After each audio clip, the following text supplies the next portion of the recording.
Hello, everyone, and welcome to the Start U of G session on preparing for university academics. My name is Jenny, and I use she and her pronouns, and I'm a member of the START team, which is a team of folks here to help you prepare this summer while preparing to come to campus in the fall. And it's hard to believe that just in a few short weeks, you folks will be arriving onto campus with us and ready to start your experience at U of G. Before we get started, I would like to begin with the land acknowledgement. So today I recognize that we're all coming from a variety of different places across this land called Canada, but also maybe internationally from around the world. But it's really important to recognize that the one thing that grounds us all and brings us here together is the University of Guelph and the land in which we're on in Guelph. So it's with great respect that I acknowledge that the University of Guelph resides on the traditional lands of the Haudenosaunee and Anishinaabe peoples and the treaty lands of the Mississaugas of the Credit. So I recognize that today this gathering place is home to many First Nation, Métis, and Inuit people, and also acknowledging this reminds me of my relationship to this land, and hopefully for you folks too, where we're all going to learn and grow together. As a new Griffin, it's really important to understand the importance of land acknowledgements and why we do them. Going to various events and workshops, you'll hear different folks provide land acknowledgements. I really want to encourage you all to visit the University of Guelph's land acknowledgement website to learn more, and we'll post a link about that in the chat. So today we are going to be talking all about preparing for university academics. We're going to cover some helpful tips and tricks that you can use when you're thinking about starting your studies here at U of G. We're going to talk everything from classroom expectations, different types of classes, resources on campus, finding balance, time management, scheduling, and much more. You'll get to hear some wonderful folks talk. So we have Julie and Angelica, who are going to share some of their tips and tricks as students. We'll get to hear from Rebecca from Wellness, Heather from the library, and Christina, who's going to talk all about kind of getting involved. So we've got a really great lineup today and excited to share all this information with you. But kind of to start us off, we're going to talk a little bit about high school versus university. So we recognize at the START team that not all of you might be coming right from high school. Some of you maybe just finished up your studies in high school in June. Some of you may have taken some time off in between high school and university. Maybe you went out and worked for a little bit or coming back as a mature student. And maybe some of you attended another post-secondary institution before coming to U of G. But regardless of your situation, we're really excited to have you. But this section still may have some of those important reminders. So learning in high school and learning in university are very different. A lot of you folks from high school work hard in their studies. First-year courses at university emphasize a lot of new skills and ways of learning. In university, it's not just about working hard, but it's also about working differently. So switching your brain into a different type of learning. So thinking more strategically, consistently, and more effectively. A lot of you folks maybe were used to in university, like starting the assignment the night before and then doing really well on it. In university, it's more about kind of ensuring that you're doing that preparation and consistent lead up time for all of these things. So depending on your program, the workload is going to be different, and your workload will really vary from course to course, and it'll fluctuate throughout the semester. So depending on what month we're on in the semester, not September, your workload may be different. But in general, when comparing your high school courses to your university classes, usually in high school, you go throughout a longer period of time. In university, you're run on a shorter semester. So our fall semester is September to December, and generally the winter semester is January to April, with 4 months of kind of a summer term in between. And what this means is professors cover a lot of information in a very short chunk of time. So your classes you'll find and the amount of things you're learning are more condensed. You'll find in university too that you will have fewer assignments that are worth a lot more of your grade. So in high school, you maybe were still used to like little summary unit assignments, whereas in university, some classes have like a midterm and a final, and you have 2 assessments, or you will have, a few major projects, but maybe not as many, and they'll be worth more of your grade. All of that information and how your grades are broken out is found in your course syllabus, which we'll talk about in a little bit. You might be used to, again, having cumulative midterms and exams in university instead of like different unit tests. You'll also notice that for some of your courses in university, your assignments may overlap. So you'll find that during 1 week, maybe 3 assignments are due. So we'll talk about later on some tips and tricks to scheduling your assignment as well. And in university, generally, we have some, it's involved less class time and feedback and more independence. So what you'll notice is in high school, you're used to probably going to school for the same amount of time each day, whereas in university, your schedule may differ between each day and you're not in class times at the same amount of time. You'll also notice that you might have big chunks or gaps in between your classes. And we'll talk more about scheduling later with Julie.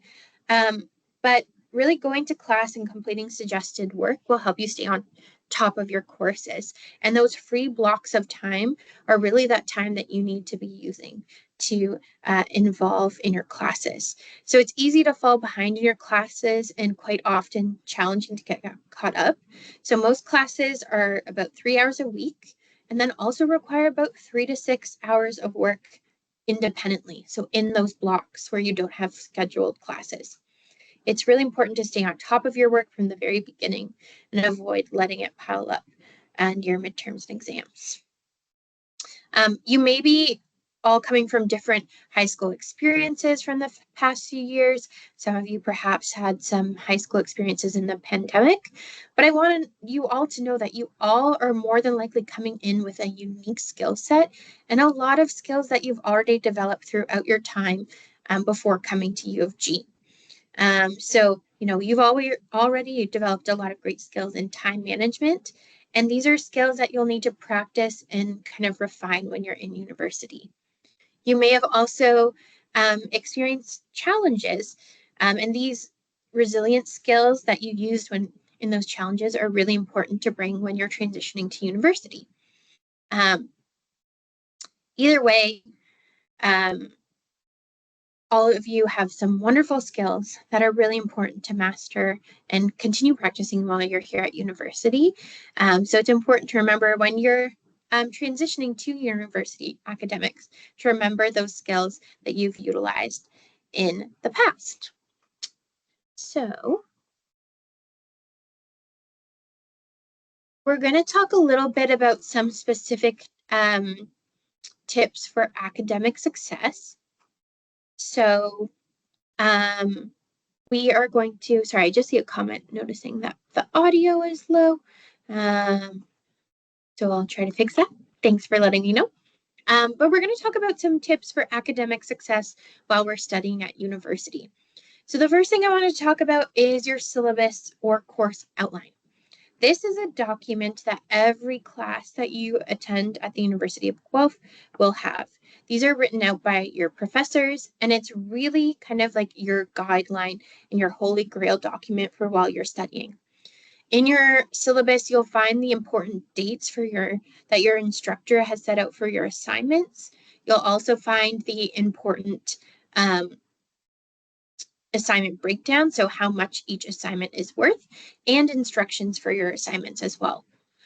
You'll find also overviews of your class schedule, so what you're covering each week, and your list of assigned readings, whether those readings are online or with a textbook. So I know we got a lot of questions to our start email about textbooks.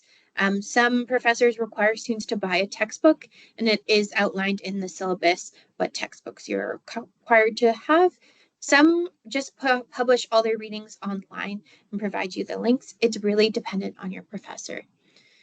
In this important document as well, you will also receive the ways that your professor wants to be contacted. So in there, it'll have your professor's contact information, their email, their phone number. It'll also include their office hours. Office hours are a chunk of time that professors set aside specifically for you and your class. So this is literally an hour of time where your professors sit at their desk in their office or online, and they just wait for students to show up.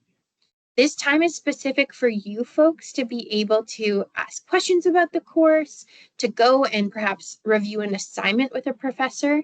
And we find a lot of times new students or new first-year students really don't utilize these very often. But they're a really great way to get to know your professor on a more personal basis, especially if you're in some of those larger classes, and a great way to ask some of those individual questions or get individualized support if you're looking for some more information on course topics as well. So I really suggest your course outline will be given to you on the first day of classes, and some professors also post it on CourseLink, which is our university's web platform, similar to Google Classroom.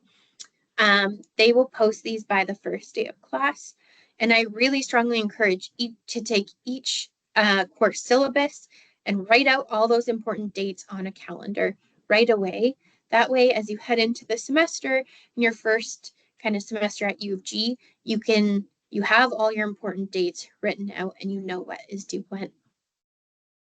Another really important skill or tip for academic success is being mindfully present in class. It's one thing to get up and go to class, but if you're sitting there and you're a little bit sleepy from the night before because you were out with some of your friends and you've already had 12 coffees to wake yourself up, it can be really hard to retain some of that information. So actively engaging in your class is really, really important. And Heather is going to talk about shortly some important tips and strategies for note-taking while in class to make sure you're engaged. But making sure that you're taking notes, so you're not just writing down everything you hear, but you're actively engaging with the material. And if your professor asks for input or is asking questions, engaging in the class. It might seem a little bit scary because you don't want to put your hand up in front of all of those people, but if you actually contribute in your class, it also, again, helps you build that rapport with your professor. Your professor will get to know you a little bit more as well. A lot of times too, professors at the end of class will stay about 5 extra minutes. So that's also a great opportunity to ask if you have any questions, to go and ask your professor on that individualized basis as well. And then lastly, we've had some questions in the past about recording lectures. So when you're thinking about lectures, it really is up to the professor's preference if they post their slides or they post a recording of the lecture online. Some professors may choose to, some professors don't. So something that I always encourage students to do is when you're going to class, make a friend.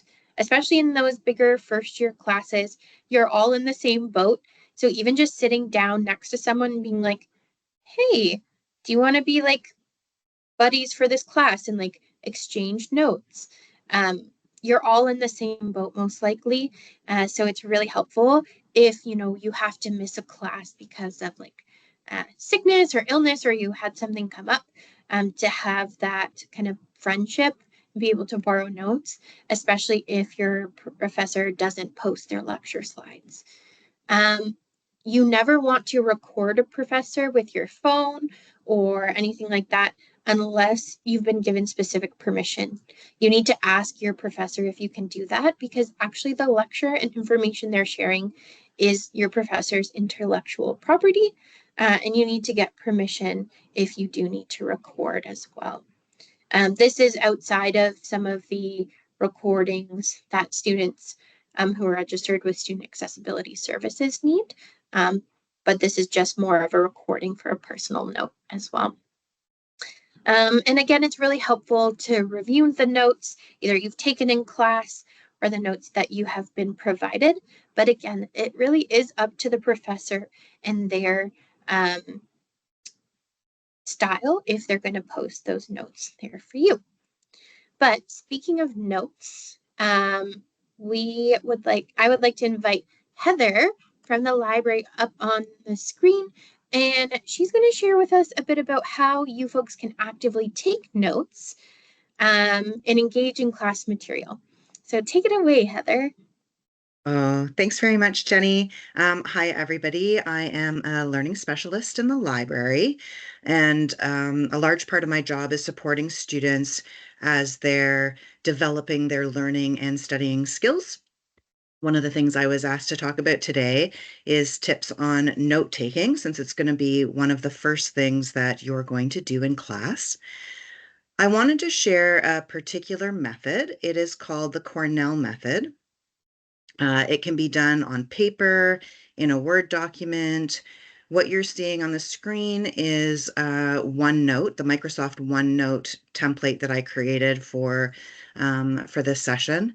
And normally the Cornell has the summary at the bottom, but I've worked with a lot of students, and when they're going back through their notes, they actually want to see the summary right at the top. So for this template, the summary is at the top there. So when you're in class, you take notes in the notes section, as you might imagine, and you're writing anything that you think is important. You are not trying to transcribe everything that your professor is saying. It's key points. Sometimes it's examples. The profs are typically very good at giving you examples of where you might see a particular concept in real life.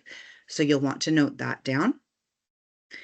And then after class is when you're going to go into that question, cues, and clues section.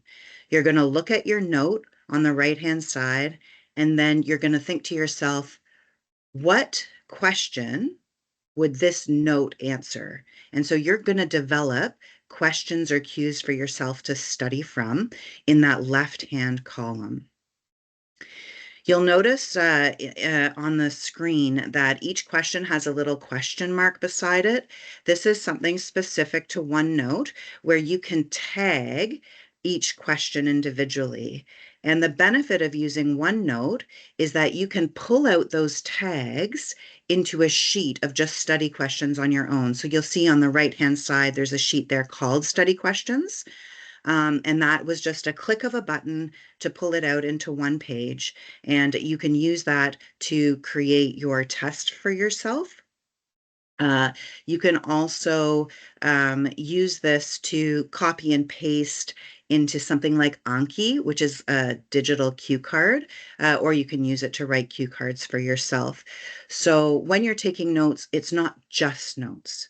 These are also all of the study materials, or a huge part of the study materials that you're creating. And you want to be going through this each and every week as you go through almost 10% of your course content every week of the semester. So you do want to study every week. You don't want to be leaving this sort of the week before your midterm or your final to start looking at these things. So, sorry, I'm just looking at my notes here. Also, you're wanting to add these notes together week by week so that when you're testing yourself in week 1, you're testing yourself week 1, in week 2, you're testing yourself for week 1 and 2, and so on. And going through your study questions over and over so that by the time you get to your exam, you're very familiar with answering those questions. And the reason that we do that is we know from studies that how you study should be the same way as how you're going to be tested if you care about the grade. So the more you test yourself with questions, the better you will do on an exam that's made up of test questions. I'm going to be speaking a little bit later on as well. So if you're looking for support with how to write notes or take notes or some other things, we're going to give you some contact information for that. And then notes for folks that are registered with Student Accessibility Services. You can get additional support, and there's a link being posted into the chat for that.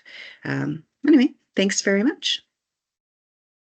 Awesome. Thank you so much, Heather, for sharing a bit about note taking, and looking forward to hearing a bit later more about the supports the library offers as well. So I noticed that you folks have a lot of questions about CourseLink in the chat, which is great. So just to reiterate, CourseLink is the university's platform for your courses.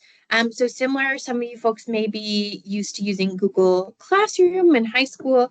CourseLink is where the university puts all of their information, and we're going to post a link to that in the chat there. Your CourseLink classes may not be up yet. They probably won't be up until the first day of classes on which is Thursday, September 5th. So make sure you're marking that down. But CourseLink is that kind of platform where your professors will post things like your syllabus. Some professors might actually have you like hand in online documents on CourseLink, or they might post their slides there as well. But it's a platform that is really important to be aware of as well.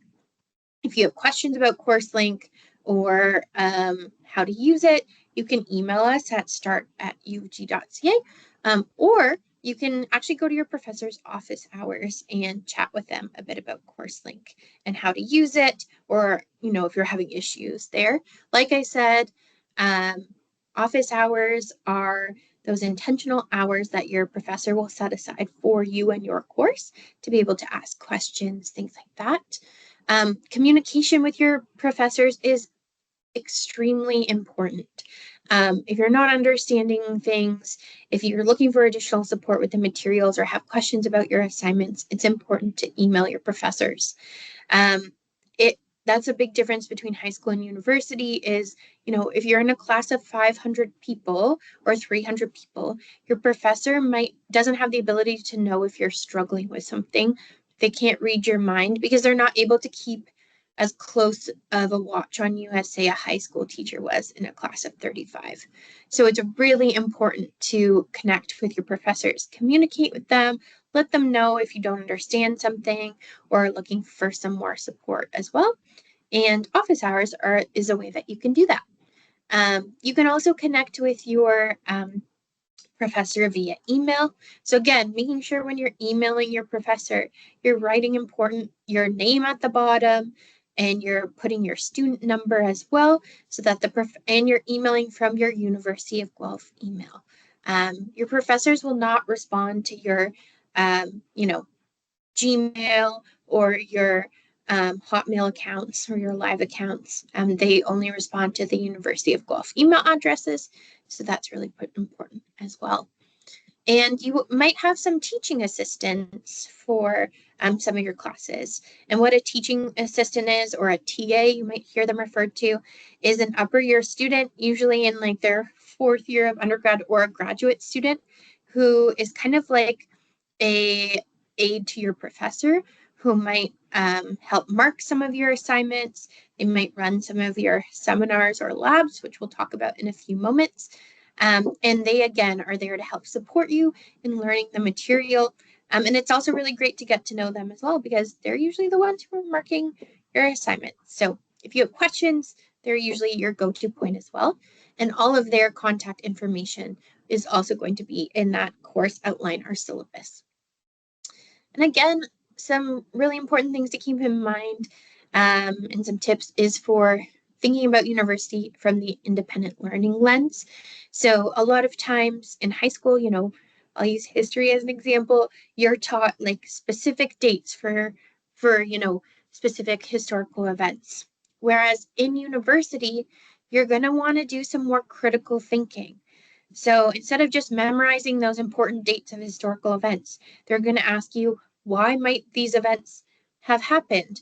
Who did these events impact? Who was left out in the writing of the history of these events? obviously using history as an example here, but all those questions are about critical thinking. So thinking while you're learning of why are these events happening, and being able to expand upon that a little bit more. We're going to talk later about some tips for time management, but really trying to limit your procrastination.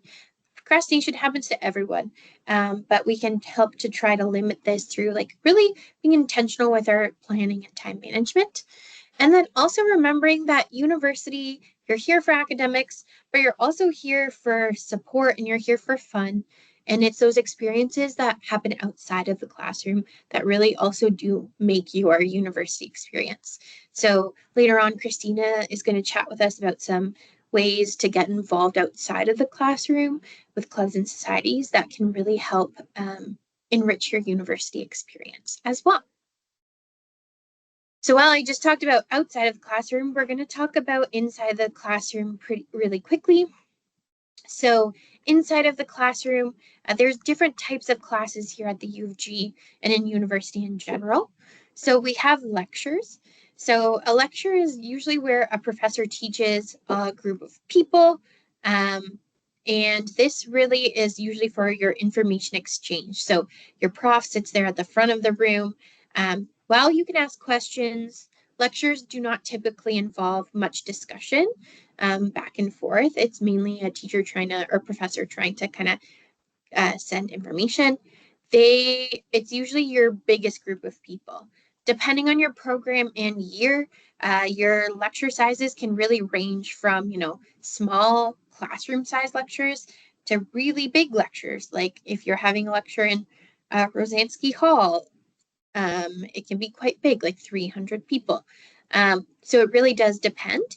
But as you tend to go up in your years at university, your classes do tend to get smaller as well. There are also seminars. So a seminar is a smaller group of people or a smaller group of students compared to a lecture. And this is really what typically involves like group discussions and activities. Many classes with seminars have some sort of participation marks or evaluation during this time. Some classes literally just have attendance marks for attending seminars. So if you go to all the seminars, you get, 5% of your grade. This is honestly, I find, where like the easiest percentage of marks that you can get literally just by showing up to your seminar as well.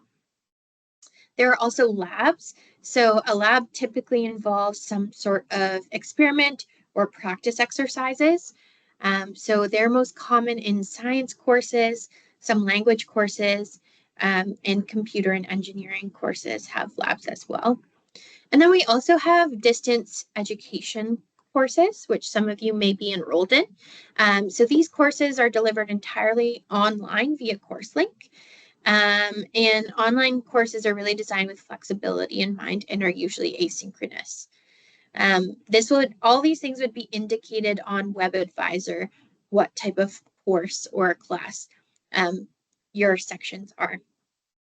Some courses have a lecture and a lab. Some classes just have a lecture. Some are even just a seminar, or some have all three.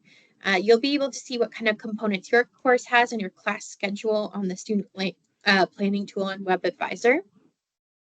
And, you may not know exactly what your final schedule looks like until September, because some locations from courses are not updated until later in the summer.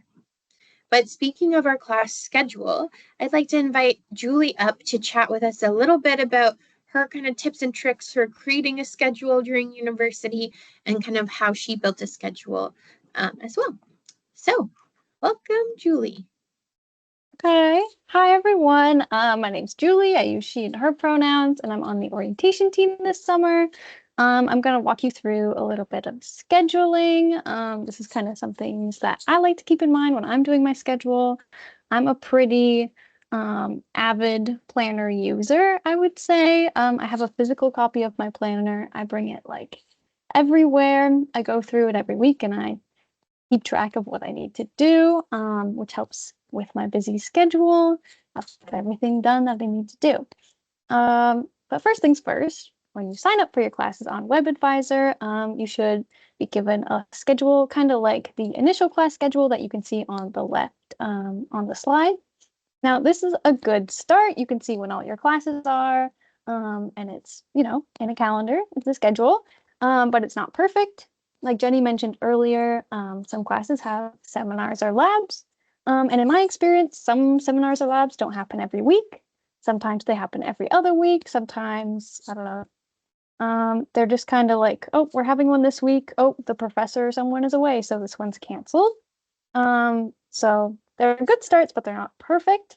So what I suggest that you do if you're looking to make a schedule is pick either like the platform of your choice, like Microsoft Planner, Google Calendar, or even using like a paper planner or calendar and writing out your weekly schedule.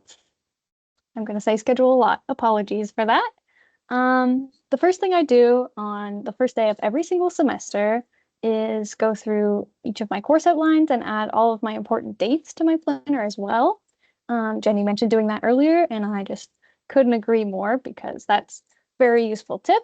I like to have just everything on my calendar so I know, okay, this week's going to be a little busy, this week's not going to be so busy. So you kind of have a view of what your semester is going to look like, which is nice. Also, for some big exams or big assignments, I like to put reminders a week or two in advance, being like, this is due in 1 week.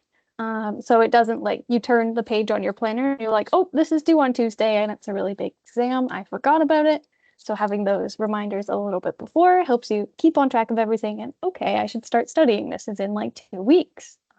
So yeah. In university, you have a lot more independent time, as Jenny talked about a little bit earlier, but that doesn't mean less time doing schoolwork. It just means less time kind of in class every day. So that means it's up to you to schedule working and scheduling on assignments. There's a few strategies that I know people like to use. Me personally, I like to just figure out, okay, these are all the tasks I need to do. And then I say, okay, on Monday, I'll do chapter 1. On Tuesday, I'll do chapter 2. So that's how I like to navigate my scheduling. Some people like to do something called time blocking. So you say, for 1 hour on Monday, I'm gonna read chapter 1. And then I'm gonna read the next little bit for an hour on Tuesday. And they like to space out their calendars that way. Just a reminder that a plan or a calendar or a schedule is only good if it's realistic. I could put that I'm going to read all 10 chapters on Monday, but I don't know if that's actually going to happen. That might be a little bit too much just based on reality. So make sure that you start early in small, realistic chunks. It's better to like schedule things so you have, oh, I finished this early. I've got lots of free time instead of, oh no, I didn't finish everything I need to do. Now my assignment, I have so much more to do than I thought I would. So it's just a nice way to avoid some stress that you don't need during the semester. And the last thing I'd like to highlight is to remember schoolwork is not your entire life. On your planner, schedule some time for yourself. So that might even be like taking some time to eat dinner, go attend a club meeting, get coffee with friends, go to a workout class, or even just like, I'm gonna watch this episode of The Bachelorette because I enjoy that show and I have been doing school all day. And that's okay too. Sometimes you're gonna have school heavy days where you're like, okay, I'm in the library for like all day and I'm doing stuff. And some days you'll have days where it's like, okay, well, I don't really have a lot of assignments going right now and I've been working really hard. So I'm gonna take some time for myself. And just remember not to feel like, oh no, I feel guilty because I'm not doing school. Okay. Schoolwork is not your entire life, and remember to schedule in some good times for yourself. So yeah, which leads very nicely into what Rebecca's going to talk about. Awesome. Thanks, Julie. Now we're going to welcome Rebecca onto the screen. And Rebecca's going to talk to us a bit about balance while at university. Yes. Hi, folks. My name is Rebecca Skellhorn. I use she, her pronouns, and I'm a wellness educator in the Wellness Education and Promotion Center, which is part of Student Wellness Services on campus. So as Jenny and Julie said, I'm going to be talking about finding balance because as Julie was getting into, it is coming to school and making a schedule isn't just about going to classes, right? There are so many other things that come together, and it's really important for us to find balance in order to improve our university experience. But finding balance is sometimes hard for folks to figure out. So I like to sum it up as achieving a sense of satisfaction with your life, despite having important responsibilities and roles that we have to fulfill. So somebody who has a sense of balance, feels a sense of wholeness. They feel like their life is complete, like they're able to do all the things that they need to do to feel satisfied. They feel like they have a sense of control in their lives, like you know what's coming up, you know how you can handle it. And you also have space, capacity, time for joy. So despite all of the things that you have to do, you get to do all the things that you really want to do and that you love to do, whether that is watching your favorite show, eating your favorite meal, doing your favorite activities, hobbies, seeing your friends, etc. Next slide, please, Jenny. So we know that having balance is really important to our success, but it's important that we know what balance actually looks like for us so that we can strive towards it. When we have balance, it means that we can be truly engaged with what we're doing without having any stresses and worries in the back of our head that we should be focusing on something else. You know, like when you're sitting and you're watching Netflix and you're like, ooh, should I start my third episode of Bridgerton?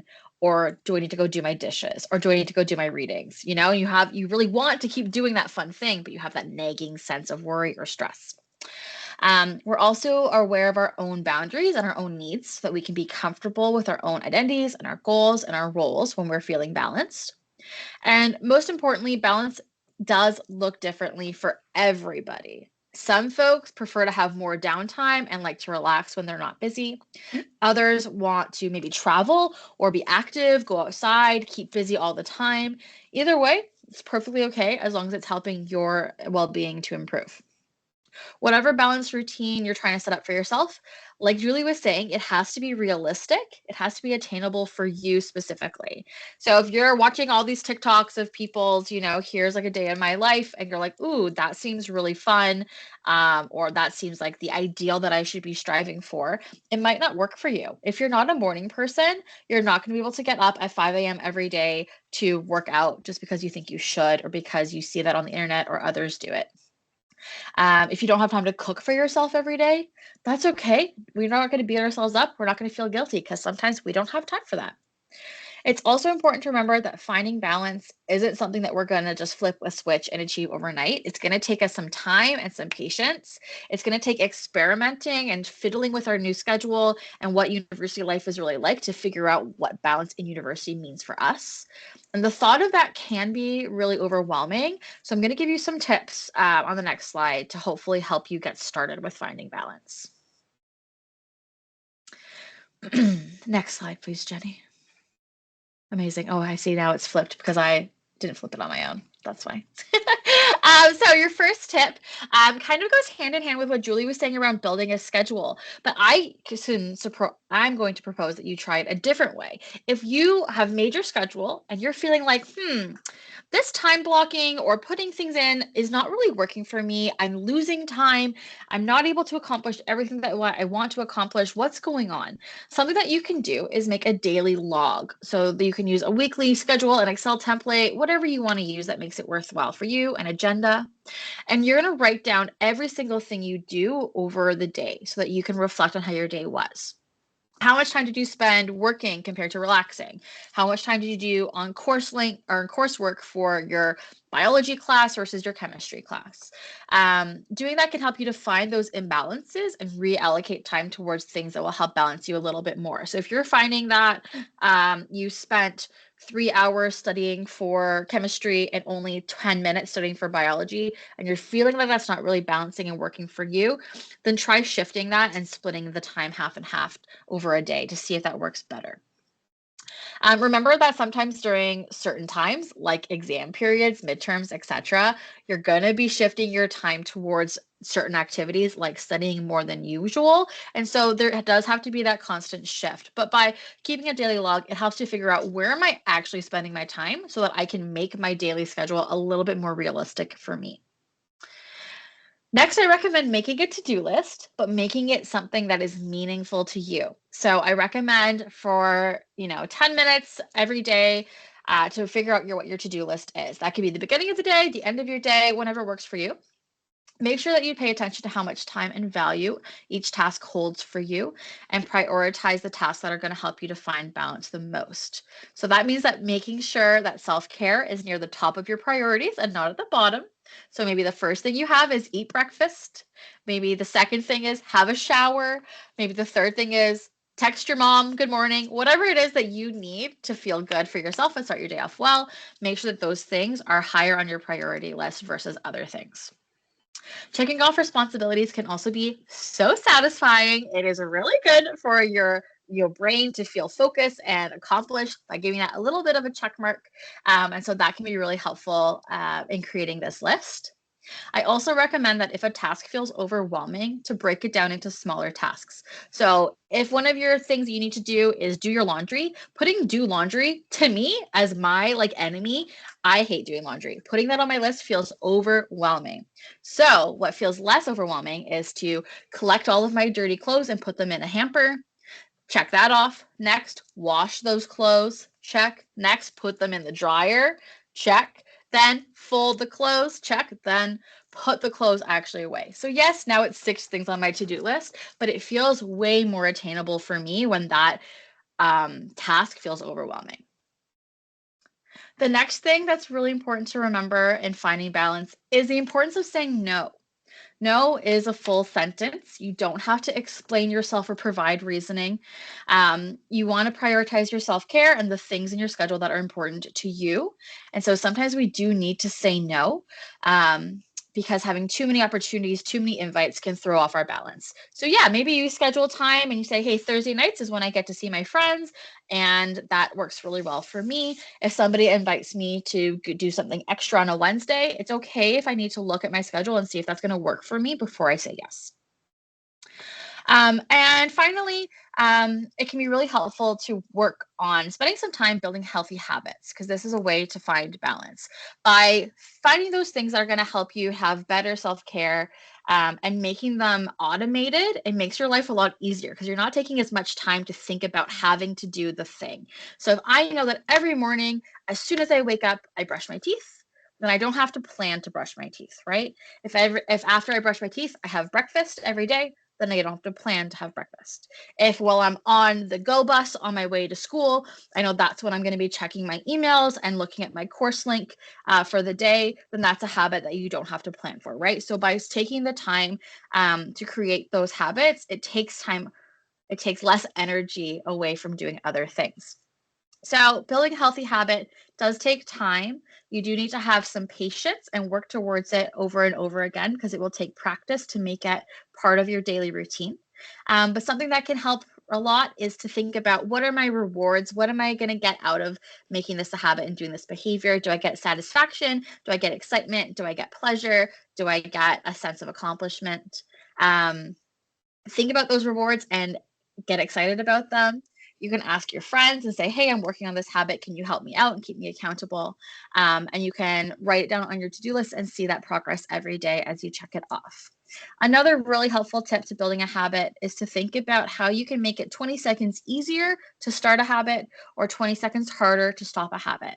So if you really want to practice your guitar, have your guitar in front of you instead of hiding in a closet. It makes it 20 seconds easier to do that thing. And if you want to stop drinking as much coffee, then put your coffee 20 seconds further away at the back of the cupboard where you have to go and get your stool and climb up there and reach behind everything else, the decaf coffee, etc., to make it a little bit harder. So those are my tips, a lot of information for you. I will share some resources near the end about connecting with student wellness services, but those are my suggestions for helping you to find balance at university. Awesome. Thank you so much, Becca. So now I'm going to invite Angelica onto the screen, who's going to talk about kind of creating kind of those time management tips and tricks and how we can kind of make time for balance and our academics as well. Amazing. Thanks, Jenny. Hi, everyone. I'm Angelica. I use she, her pronouns. and I'm on the STAR orientation team this summer, and I'm going to share with you some time management tips. I just graduated with a Bachelor of Arts in Science in Neuroscience and Psychology. So hopefully my 4 years of university, I can scrounge up some helpful tips for you on time management. So my first tip that I suggest is using a planner. Now, Jenny and Julie have already talked about that, but that's how you know how important it really is. I personally like to use like a physical planner, and I'll make a list of things that I have to do throughout my week. But I also love a digital calendar as well. And Julie and Jenny mentioned this already, but for me, at the beginning of each semester, I would go through all of my course outlines and I would write out all of the important dates and put them not only in my physical calendar, but my digital calendar as well. I used Microsoft Outlook because it would like give me reminders. I set it for like, I think it was a day before, like when things were due. And it was just nice to like have that in the back of my mind and a little reminder as well. I would also put like all of my classes in my digital calendar so I could see like a laid out schedule of like my labs, my classes, my seminars, as well as like extracurriculars because like Rebecca mentioned, like and Julie mentioned, like extracurriculars are so important. It's so important to get involved, and you really want to make sure you're having time for yourself along with your schoolwork. So building that already in to your planner and your like calendar, so great. What's really important with this is that you have to use what works for you. So a lot of my friends will use like a Google Calendar or like there's Notion, and that's all. It's all okay. It's so individualized. So just trying out things that work for you is like one of the best tips I think I can give to like any student. Another tip that I normally do is I plan like my week and my day. For me, at the beginning of each week while I was in school, I would like look at my big calendar of like any assignments or deadlines I had, and I would on Sunday night or Monday morning, I would write out everything that I really wanted to accomplish during that week. I wrote out my classes, I wrote out my extracurricular things that I had to do, all in like a weekly layout. And it helped me a lot because I had day by day a little to-do list that I could check off. And like Rebecca said, you get a little bit of that serotonin, you feel accomplished, you feel like you are motivated, and it's a really great thing for me at least. And sometimes people get overwhelming, like doing it all at the beginning of the week. So just take it day by day. That works too. But I really think it's important to organize your day in a way that works for you. Now, my next step is for projects and assignments. My biggest thing is you want to start smaller and earlier than you think you need to. There'll be times where you feel like you can't do it till like the night before, but I really recommend that you lay out like your deadlines in that calendar at the beginning of the semester and you see like, okay, I have a really big like project that I have to do and breaking it up into like smaller attainable pieces that and putting those into your to-do list to make it way more manageable and less overwhelming. Another great thing you could do is you can look at your rubric and kind of go through and see, okay, so to get like full marks, I need to have like an introduction and like 3 points in my essay. Okay, break that up into your to-do list as well. I'll do my introduction on Monday, and then the next day I'll kind of think about my points and go through kind of like that. That really helped me, and it like drafted my week and made me feel way less overwhelmed when I was tackling a huge assignment like that.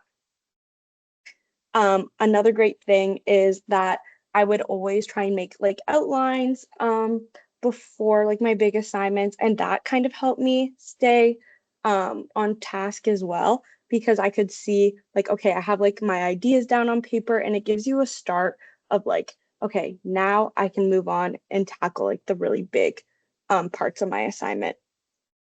And I would always, when I was making my plan to break down to break down my assignment in smaller pieces, I gave myself some buffer room. So, let's say my assignment was due on Friday and I was starting it like maybe like the previous week. I would make sure that like for my introduction, I gave myself like a day, and then like for my body and like my big points, I would give myself some extra time because those are like the bulkier things. And I knew that if I gave myself strict deadlines and I wasn't able to reach them, it wouldn't be attainable for me. And I would kind of lose that like really powerful motivation. So just give yourself some extra time if you need it. And like Julie and Rebecca said, be attainable with your goals, and it'll really, really help you stay on track. For me, I was a bounce back facilitator, so I worked a lot with students on like time management. And the biggest tip that they always found is that as long as I break down my assignment into smaller steps earlier on, it was way less overwhelming and easier to tackle. So that is like one of the best things that I can kind of share with you. Yeah, so create a timeline with buffer room, use a planner, and organize your day and find what works for you. I hope that kind of helps a little bit. If you have any questions, feel free to drop it in the chat and I'd be happy to answer. But I'll pass it back to Jenny. Thank you so much, Angelica. And now I'm going to welcome Christina onto the screen, who's going to chat a little bit about, some of those experiences and getting involved outside of classroom and how it can actually help your academics. Hello, everybody. As Jenny said, my name is Christina Eisenbach. I'm the coordinator of student leadership, and I work with student leaders across campus in lots of different ways. Specifically, I work with students who are a part of our student governments and all of our official clubs and organizations as well. So at the University of Guelph, we want you, of course, to enjoy your time as a student, but we also want to help you grow as a person and as a real citizen of our campus and our wider community as well. So what does that mean for you? That means finding a sense of belonging with like-minded students. It means building connections with mentors and different subject matter experts that might help to guide your academic journey, and broadening your networks now and discovering new areas of interest right from the beginning will really shape what the next few years on campus will look like for you. So to start out, I'd like to point you to a really important resource. It's our official campus engagement platform called GriffLife, and you can find it at grifflife.ca. We're going to drop the link in the chat. Once you sign into GriffLife, you'll have at your fingertips basically the opportunity to explore lots of clubs and volunteer associations on campus.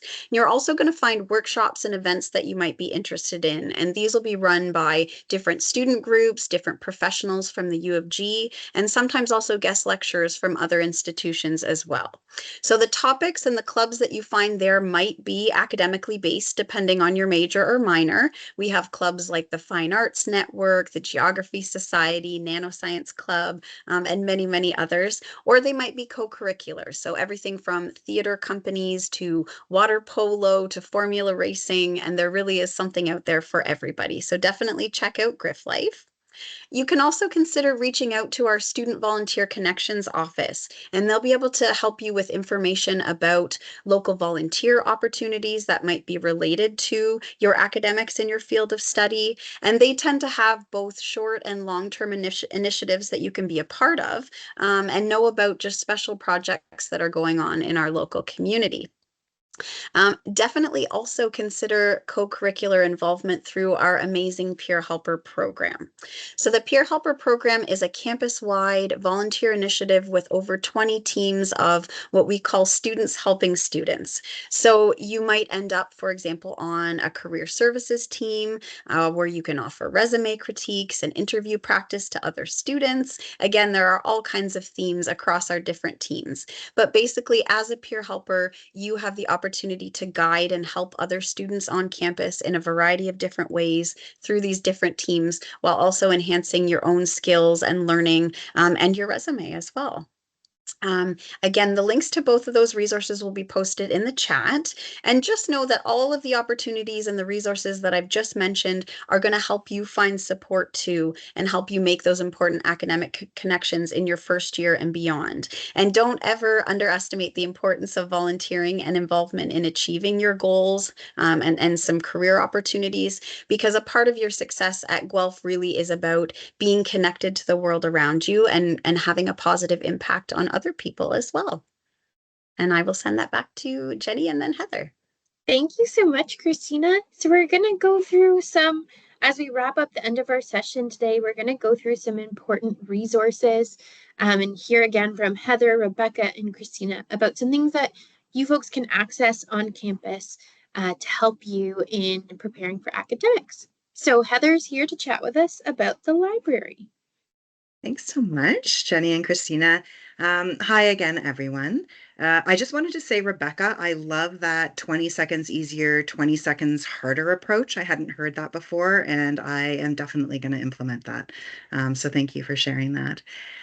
So everyone, the library is where academic supports are housed, where folks who support students with their development in writing, learning, studying, presentation skills, research skills, and we also have some awesome study spots as well. I know somebody in the chat posted a question about books, just to remember that some of those books are available in the library in a hard copy, or they're available sometimes for free online. So do check out your textbooks at the library before you buy them. Each floor in the library has its own vibe, and some of them are like super quiet, you're not allowed to talk, and others are more like the first floor where you can gather, there's a Starbucks, and it's a great place to catch up with your classmates and then figure out, should you get a room for studying or something like that. Jenny also mentioned course outlines, and in addition to what she mentioned, I wanted to point out there's a part of your course outline that will be called learning outcomes. So this section details the content you need to focus on. And lots of people read that, they go, oh yeah, this is what the course is about. But the key to that is that it also hints at how you can study. Okay, so for example, you might see in your learning outcomes, there's like a list of things that you need to know about a particular topic. But if the direction in that is to compare, now you know, oh, maybe I need a table so I can compare all of these things to help make sense of the volume of material that you're going to be studying for that class. So do look through it carefully and think to yourself, oh, like, how would I study for this if this is the direction that the prof is giving me for this class? On the topic of studying as well, one of our most popular programs, or actually our most popular program, is called Supported Learning Groups. That's SLGs. And in a few months, you won't even remember that SLGs stands for Supported Learning Groups, but thousands of students go each year. The classes that are available are traditionally difficult for difficult courses. And this is where a student who did amazing in that class is leading the supported learning group, the SLG, and they are also attending that class again this semester. So they're with you in class and they know what the prof is saying and they know the questions that are coming up, or they know if the prof has shifted focuses since they took the class. So that's awesome. It's a group of students in a room focused on one class. And so you're likely to meet your classmates who are also really keen on doing well in that class. They usually start the third week of classes. Somebody's going to pop into the chat the link for the SLGs. There's also a video with SLG's leader talking to you about like what their experience is and what they think the benefits of going to SLGs are. Somebody also put in the chat earlier about like tutoring opportunities or learning and teaching opportunities. SLGs are for everyone. They're for you if you're feeling unsure about the material that you're learning. And they're also for you if you're like, I think I really know this material really well. Because it's a collaborative process, everybody gets to connect with each other. So a student who's particularly strong can help or share what their learning techniques are. And a student that is like, oh, I think I need some new ways to learn this material can get those from attending the SLG. So do check them out. Julie talked about creating a schedule. Angelica talked about time management, and Rebecca highlighted the importance of balance. And so all of these together are really critical aspects of doing well at university. You can probably tell now there's like 4 of us that are all sort of highlighting this part of university.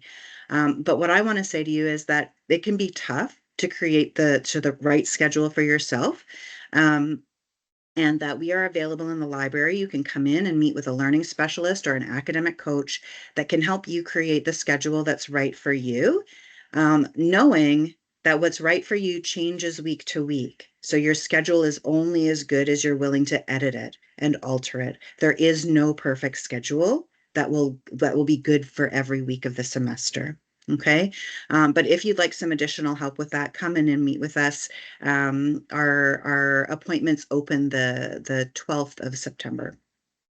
Academic coaches are current students, so they know what's happening on campus right now, and they've also been trained so that they have some tips and tricks that can help you figure out what's going to be the right thing for you. We support learning, studying, time management, presentation, but we work with students from first year all the way through PhD. Right? So no matter, right now I'm talking to you and you're just about to enter first year, but do remember that we're there for you all the way through. A lot of you are going to be writing papers or reports this semester. And in the library, we have writing specialists and writing peers that can support you at any stage of the writing process. That's from planning or thinking about your thesis statement to your final draft. And in the chat, you're going to see a link to booking an appointment with us. And that's for everything. That's for meeting with somebody about learning and studying. That's for writing. Research librarians can save you a ton of time. Sometimes it can be a little stressful for people to book an appointment and come in for that first one because you don't know all of us. You haven't met all. You've met me now, so I hope you will come in and see me.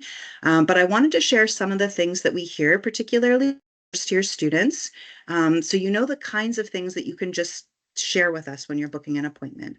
We hear, how do you study for multiple tests?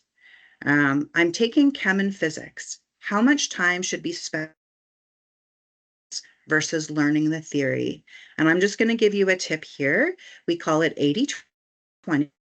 And the focus is 80% on solving problems and 20% on the theory. Okay, you want to be solving problems every single day so that your brain is just in that problem solving mode. Another question we hear is, how should I decide what is important to study in the textbook? Okay, those are just a few. We get hundreds of different things, and in one appointment, we might talk to a student about 2 or 3 different things that they want to just do better. We see students who feel like they're not doing as well as they could. We also see students who are like top students and they want to get into a specific program and they know they got to keep their grades at a particular level. So no matter what your question is it about studying, learning, writing, presenting? It doesn't matter. You can come and see us. You don't have to remember anything really from this part of the presentation except come into that Ask Us desk. There's a picture right on the slide in front of you now, and there is somebody sitting there waiting for you to come in and just ask a question. If you're not sure if it belongs in the library, you can still come there and they will either have the answer for you or be able to direct you across campus to any of the resources across campus for you. Anyway, thank you very much. And yeah, back to you, Jenny. Thanks, Heather. Now we're going to invite Rebecca back on the screen to briefly talk about the resources that Student Wellness has to offer. Hi again. So yes, Student Wellness Services, we are your one-stop shop on campus for all of your health and well-being needs, whether that is physical health or mental health. So this includes our health clinic, which is your doctors away from home, your counseling services, which is free one-to-one and group counseling, as well as daily drop-ins. We have student accessibility services, which provides accommodations and supports for students with disabilities so that you can experience full and equitable participation in academic life. So whatever you might need to be successful academically, your advisors can help support with that. We also have our sexual and gender-based violence support team, which provides prevention and education, as well as support for survivors of sexual violence, or if you're a friend of somebody, a family member looking for support yourself. It doesn't require reporting, but they do offer support for reporting if you choose. We also have my team, which is the Wellness Education and Promotion Center, which does peer-to-peer support and education around topics such as mental health, sexual health, healthy living, substance use, and more. And we also offer our drop-in support through our student support network. So if you're looking for someone to talk to, your friend's not around, your roommate's not there, you can't get a hold of a parent or whoever it might be that is your support person, you can drop in and get one-to-one support from other students who understand what you might be going through. So there's lots of different services, programs, groups, events, workshops. We do so much in student wellness. Everything is provided for you for free. It's all included in your tuition or through your Ontario healthcare, or if you're an international student, UHIP. And so just know that you can come to us and use all of our services. They've posted the link to our website in the chat, so you can check out a little bit more and find out more about what services might be right for you. But please make use of it to help you in finding your balance on campus. I also would encourage you folks, if you're an Instagram user, to follow us on Instagram. Our handle is at wellness_U of G, and that'll get posted in the chat as well. On there, we post educational posts, so you can just learn just by scrolling, information about upcoming events, workshops, and trainings. And we often do fun giveaways and things like that on the page. So definitely encourage you to follow us now so that you stay in touch throughout the rest of your academic career. And that's it from Student Wellness. Thanks, Rebecca. And now we're going to hear from Christina for the last little bit to tell us about some resources for making the most out of our out-of-class experience. Thanks, Jenny. So once again, really, the Griff Life platform is where you can search for those different clubs and groups that I talked about. Through the platform, you can contact them directly and find out how to get involved right from their members. And as I mentioned earlier, you can also use it to search for different events, different activities, other fun ways to get involved on campus as well. At last count, we had over 320 active student organizations on campus. And that means there are thousands and thousands of students that are already involved. And remember too, that each of these student groups that you might be interested in need not only general members, but they also need folks in executive positions as well. So we're looking at people like presidents and treasurers, social media ambassadors, class representatives, community liaisons, and on and on. So these are students who are interested in developing skills in leadership and event planning, maybe media and advertising, budgeting, and lots of other important areas that are going to be helpful to their academic and career paths. So maybe that's something that you want to look into. Maybe you'd like to continue some of the involvement that you had in high school in things like student councils and those kinds of opportunities. If you are interested in these kinds of opportunities, if you're interested just generally in developing your leadership skills while you're on campus, please do go ahead and email us at leader@uaguelph.ca. It's posted in the chat, leader@uaguelph.ca, and we'd be glad to help you get started with all of those things. Thank you so much, Christina, for sharing a bit about those resources. That is the end of the presentation today. Thank you so much for sticking with us. If you have any questions about the session, or you want to learn more about things that like Heather, Rebecca, Christina, Julie, or Angelica chatted about, please consult the resources in the chat, but you can also email us at start@uaguelph.ca, and we can get those questions over to them. Also, no question is a silly question. You folks are coming to campus in a few short weeks, so you might have questions that you're like, oh, I don't know. The place to send them is to us. No question is a silly question. We're happy to help you. Next week, so next Tuesday, same time, 12 Eastern Standard Time, we are doing our final checklist. So it's a start session where we're going to review basically your first week on campus. We're going to talk about orientation week, the events that are happening, a lot of the academic tips and tricks that we chatted about.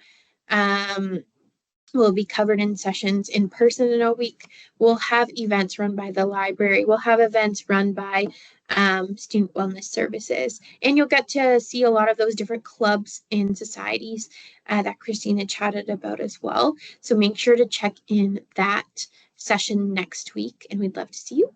But I wish you all the best of luck while you're preparing for the fall. If you see me on campus, come up and say hi, or you have a question and you see me, let me know. I'd be happy to help you. And we can't wait to see you all in September. Have a great afternoon, everyone.